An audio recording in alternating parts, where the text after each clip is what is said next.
ते आलेत.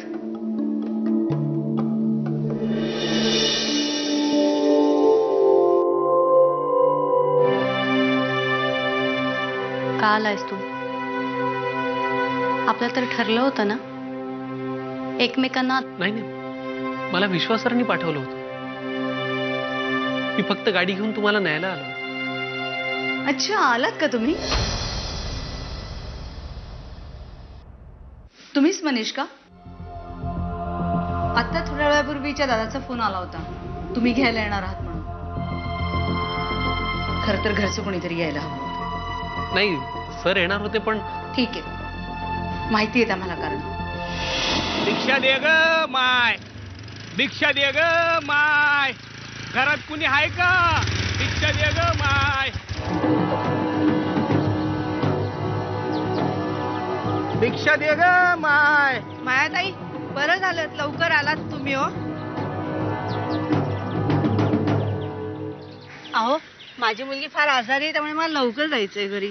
अगं मग तू आलीसच कशाला कामावरती? हा, मुलीला एकटं टाकून जा. तुझा मी बघते काय करायचं. नाही, कामं सगळी झाली आहेत आणि बचत गटाची माणसं मालाचे पैसे द्यायला आले होते.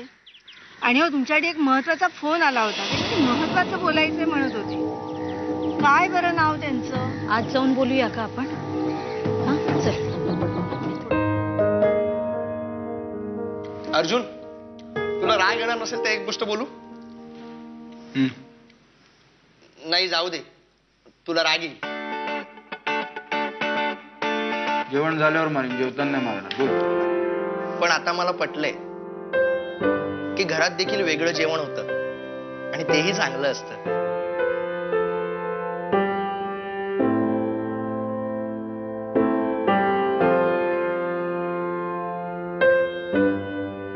माझ्या जेवणाची चव काढायला मी काय स्वयंपाकी आहे?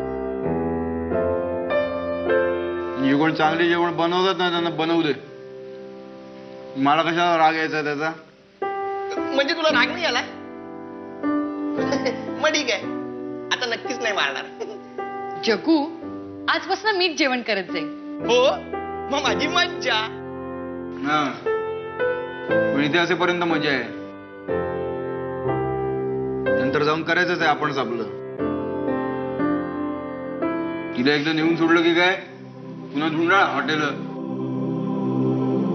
काय तोवर करून घे मज्जा. कधी सोडणार आहात मला? बायांनो, मी काय सांगते ते जरा नीट लक्ष देऊन ऐका. तू पण नीट ऐक.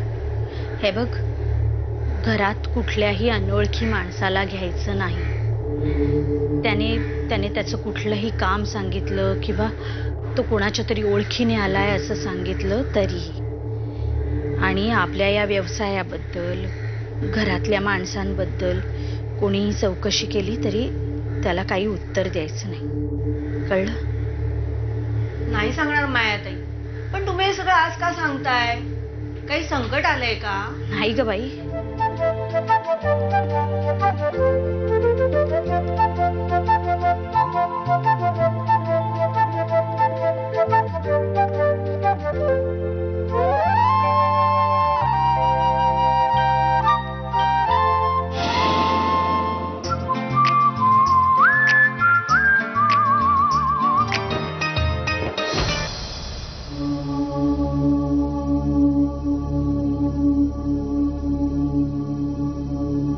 मला कोणाकडेही काही मागायचं नाहीये. मला काहीच नकोय.